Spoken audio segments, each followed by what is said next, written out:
बिस्मिल्लाहिर्रहमानिर्रहीम। अस्सलाम वालेकुम। मैं हूं मोहम्मद इमरान। डियर स्टूडेंट, जैसा कि आप जानते हैं इस दफ़ा प्रैक्टिकल में थोड़ा सा चेंज है। बोर्ड की इंस्ट्रक्शंस के मुताबिक इस दफ़ा सख्ती होगी और थोड़ा सा पैटर्न चेंज है। मार्क्स डिस्ट्रीब्यूशन किस तरह से है, प्रैक्टिकल एग्ज़ामिनेशन हॉल में आपने क्या करना है और आपका पेपर कहाँ पे चेक होगा, कैसे होगा, ये इस वीडियो में हम डिस्कस करेंगे। सबसे पहले तो मार्क्स डिस्ट्रीब्यूशन को देखते हैं। आपको प्रैक्टिकल में दो क्वेश्चन आएंगे, एक 9th में से और एक 10th में से। पहला क्वेश्चन जो होगा वो 9th क्लास में से होगा और उसके 12 मार्क्स होंगे। 12 मार्क्स में से जो आपने एग्ज़ामिनेशन हॉल में शीट के ऊपर लिखना होगा वो 7 मार्क्स का होगा। और ये जो 7 मार्क्स का क्वेश्चन होगा ये वहाँ एग्ज़ामिनेशन हॉल में चेक नहीं होगा, बल्कि ये बोर्ड में जाएगा और बोर्ड की मार्किंग होगी इसकी। यानी वो सुपरिटेंडेंट उस वक्त जो वहाँ बैठा होगा वो इसको चेक नहीं करेगा, वो इसके मार्क्स नहीं लगाएगा, बोर्ड के अंदर ये पेपर जाएगा। जो इस क्वेश्चन की आप परफॉर्म करेंगे उसके 5 मार्क्स होंगे और वो वहाँ पर लैब में जो एग्ज़ामिनर होता है वही इसके मार्क्स लगाएगा। इसी तरह से सेकंड क्वेश्चन जो होगा वो 10th क्लास में से होगा प्रैक्टिकल का, और इसमें भी जो आपने राइट करना होगा वो 7 मार्क्स का होगा और ये भी बोर्ड में जाके चेक होगा। जो आपने वहाँ एग्ज़ामिनेशन हॉल में परफॉर्म करना होगा उसके 5 मार्क्स होंगे और वो जो लैब में एग्ज़ामिनर होगा, सुपरिटेंडेंट होगा, वो इसके मार्क्स लगाएगा। तो इस तरह से जो 7 मार्क्स ये हैं और 7 मार्क्स ये जो लिखने के हैं, ये 14 मार्क्स टोटल हो जाते हैं। ये 14 मार्क्स एग्ज़ामिनेशन हॉल में चेक नहीं होंगे, नहीं मिलेंगे, बल्कि ये बोर्ड में जाके चेक होंगे और वहाँ पे इनके मार्क्स मिलेंगे। बाकी 16 मार्क्स जो हैं वो एग्ज़ामिनेशन हॉल में एग्ज़ामिनर देगा। तो 10 मार्क्स तो यहाँ से वो 5 और 5 10 हो गए। बाकी 3 मार्क्स जो हैं वो प्रैक्टिकल नोटबुक के होंगे। प्रैक्टिकल नोटबुक इस दफ़ा लिखी हुई किसी और से लिखवाई हुई और ट्रेसिंग वाली अलाउ नहीं है, ख़ुद से आपने प्रैक्टिकल नोटबुक बनानी है। वाइवा वॉस क्या होता है, ये जो प्रैक्टिकल से रिलेटेड क्वेश्चन होते हैं उसके 3 मार्क्स हैं। अच्छा, ये एग्ज़ामिनर पर होता है, वो प्रैक्टिकल से रिलेटेड क्वेश्चन पूछ ले। 9-10 की बुक के अंदर से कहीं से भी क्वेश्चन पूछ सकता है, वो उसको कोई रिस्ट्रिक्शन नहीं होती, वो ओपनली कहीं से भी क्वेश्चन पूछ सकता है। लेकिन मोस्टली वो प्रैक्टिकल से रिलेटेड क्वेश्चन तो 1-2 लाजमी करते हैं। ये आपकी मार्क्स डिस्ट्रीब्यूशन होगी। अब आते हैं कि हमने प्रैक्टिकल अगर कोई आता है तो उसको परफॉर्म कैसे करना है, उसको एक 10th के प्रैक्टिकल से। जी स्टूडेंट्स, ये फ़र्ज़ किया कि इसका 10th का फर्स्ट प्रैक्टिकल है। ये प्रैक्टिकल बोर्ड में आता है, to verify laws of refraction of light using a glass slab. तो इसको हमने कैसे वहाँ पे राइट करना है, परफॉर्म करना है। सबसे पहले हम आंसर शीट के ऊपर इसका नाम लिखेंगे, to verify the law of refraction of light using a glass slab. और इसके बाद फिर हम इसका ऑपरेटर्स राइट करेंगे। हमें इसमें चीज़ें क्या क्या चाहिए।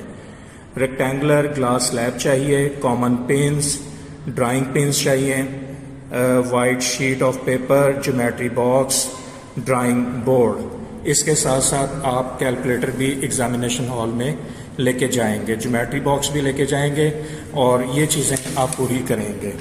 तो ये हमारे पास ऑपरेटर्स है।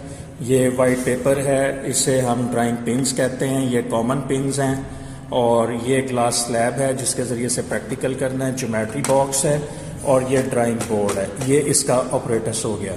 अब इसको परफॉर्म कैसे करते हैं। सबसे पहले पेपर को ड्राइंग बोर्ड के ऊपर लगा के ये ड्राइंग पिन्स के ज़रिए से चारों कॉर्नर्स पे ड्राइंग पिन लगा लेंगे ताकि पेपर यहाँ से मूव ना करे। इसके बाद फिर हम इस ग्लास स्लैब को पेपर के ऊपर ऐसे रख लें या ऐसे रख लें। रखने के बाद हम इसकी लेड पेंसिल के साथ बाउंड्री ट्रेस करेंगे ताकि अगर ये भी यहाँ से मूव करे तो कोई प्रॉब्लम ना हो, दोबारा हम उसको उसी ट्रेसिंग के ऊपर रख सकें।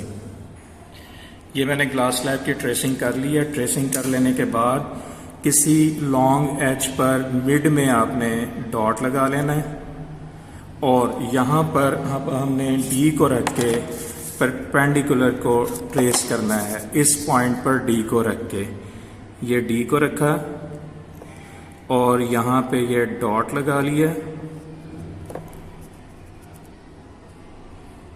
जी, अब मैं यहाँ पे स्केल रख के लाइन ड्रा करूँगा, परपेंडिकुलर ड्रा करूँगा। इस परपेंडिकुलर का नाम मैंने रख लिया NON डैश। अब इसी तरह से मैंने D रख के इधर 30 का एंगल ट्रेस करना है।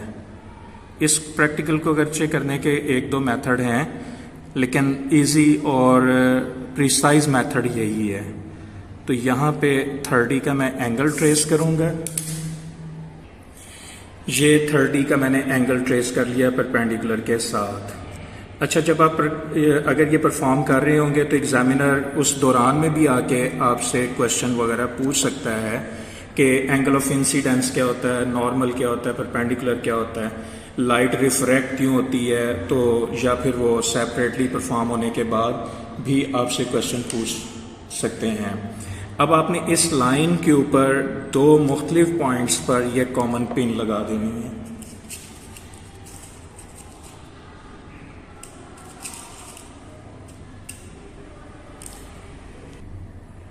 जैसा कि आप देख सकते हैं इस लाइन के ऊपर 30 डिग्री एंगल के ऊपर मैंने दो कॉमन पिन्स लगा दी हैं। अब मैं स्लैब को दोबारा से इसके ऊपर प्लेस करूंगा और उसके बाद मैंने क्या करना है, अब मैंने इसकी अपोजिट साइड से इन पिन्स के फुट को देखना है। ये आपको नज़र आ रही होंगी, ऊपर से भी नज़र आ रही होंगी और इस स्लैब के अंदर से भी इनके इमेजेस आपको नज़र आ रहे होंगे।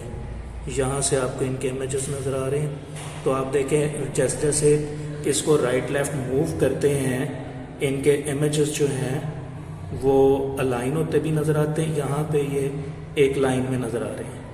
थोड़ा सा मैं और इधर करूँगा तो ये डिफरेंट प्लेस पे नज़र आ रहे होंगे। जी, गौर से देखिएगा, अभी आपको इनके इमेजेस नज़र आ रहे होंगे। ये फुट से आपने इनके इमेजेस को देखना है। अभी ये क्या स्ट्रेट लाइन में अब स्ट्रेट हो गया। ये अब थोड़ा सा इधर जाऊंगा तो टेढ़े हो गया। दोनों नज़र आ रहे हैं, ये फर्स्ट वाला और ये सेकंड वाला, दोनों नज़र आ रहे हैं।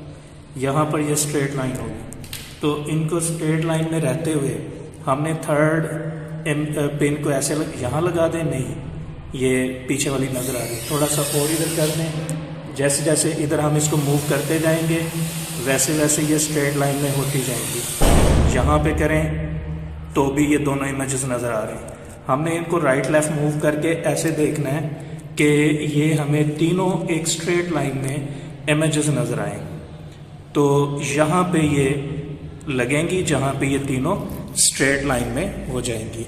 तो यहाँ इसी तरह से मैंने फोर्थ पिन लगाई है, कॉमन पिन लगाई है कि अगर मैं थोड़ा राइट लेफ़्ट जाता हूँ, ये चारों अलग-अलग से नज़र आ रही हैं, दो फ्रंट पे और दो इनके इमेजेस, लेकिन इस जगह पे रहते हुए ये चारों एक स्ट्रेट लाइन में नज़र आ रही हैं। ऊपर से नहीं देखना है, इनके पाँव को देखना है, ग्लास के अंदर से इनके इमेजेस को देखना है। तो इस पॉइंट पे ये चारों स्ट्रेट लाइन में हैं। तो यहाँ तक ये प्रैक्टिकली परफॉर्म करना है। अब इसके बाद क्या करना है, इसको हमने ऐसा करना है कि इन पिन्स को स्टेप बाय स्टेप हमने निकालते जाना है। जैसे जैसे निकालते जाएंगे इनके ऊपर छोटा सा ऐसे सर्कल बनाते जाएंगे। इस स्लैब को भी उठा लेना है और जैसे जैसे आप उठाते जाएंगे इनको छोटे छोटे सर्कल लगाते जाएंगे। आपने एरो लगाना है, ये क्योंकि इंसिडेंट थी, शुरू में लगाई थी, इंसिडेंट रे होगी।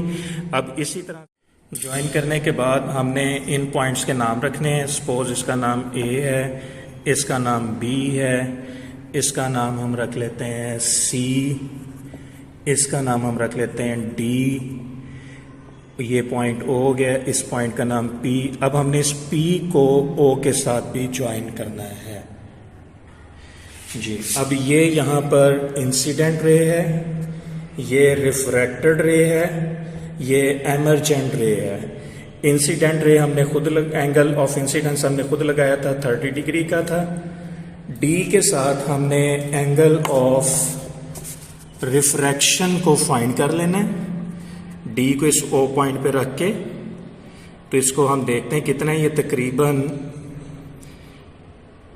कितना नजर आ रहा है जी, ये 20 से थोड़ा सा पीछे है, 19-18 है तकरीबन। इसको ये फिक्शनल वैल्यूज़ भी हैं, इन वैल्यूज़ को भी आप याद कर सकते हैं। जो मैंने प्रैक्टिकल किया इसमें ये 30 वैल्यू थी, इसमें ये 19 वैल्यू थी, यहाँ पे मैं साइन ऑफ 30 लूँगा, यहाँ पे साइन ऑफ 19 लूँगा। जो आंसर आएगा यहाँ पे राइट करने के बाद स्नेल्स लॉ में इस फार्मूले में इनको पुट करूँगा। पुट करने पे, डिवाइड करने पे आंसर जो है वो 1.51, 1.52, 1.53, 1.54, 1.55 आ सकता है। यानी 1.52 एग्जैक्ट है। इसके राउंड अबाउट थोड़ा आगे पीछे वैल्यूज हो सकती हैं, आंसर हो सकता है। ये 3 दफ़ा प्रैक्टिकल करने के बाद हमने इन तीनों वैल्यूज़ का एवरेज लेना है और वो फिर हमारा फाइनल आंसर होगा। ये इस तरह से हमने सबसे पहले हमने क्या करना है, ऑपरेटर्स। नंबर 2 पे हमने प्रोसीजर लिखना है, जैसे जैसे ये हम परफॉर्म करते गए उसके बाद ये ड्राइंग हमने बनानी है, ट्रेस करनी है। अगर ये प्रैक्टिकली परफॉर्म नहीं भी करवाते तो कुछ प्रैक्टिकल्स की डायग्राम्स ऐसी हैं जो प्रैक्टिकल में ड्रॉ करना ज़रूरी है।